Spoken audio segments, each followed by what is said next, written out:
గడప దాటి బయటికి రావాలంటే మేము ఉద్యోగాలు ఇస్తాం, నోటిఫికేషన్ ఇస్తాం అన్న తర్వాత బయటికి రావాలి. అలా చెయ్యాలి.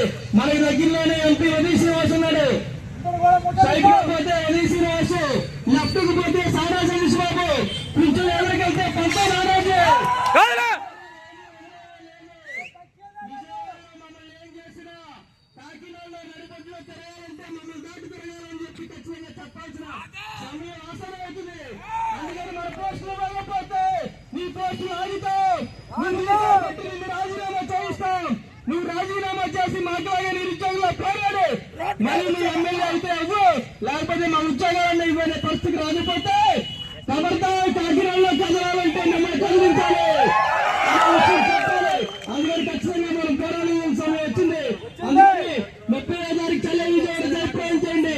విజయవాడ తర్వాత మరో జన్జడ్డు, మరో జంతురు మంత్రు కాకినాడ నుంచి బయలుదేరుతుందని చెప్పి కాకినాడ కలెక్టరేట్ నుంచి ఈ అధికారులకి, ఈ ప్రజాప్రతినిధులకి, 50 మంది ప్రజాధికారికి తెలియజేస్తా ఉన్నాం.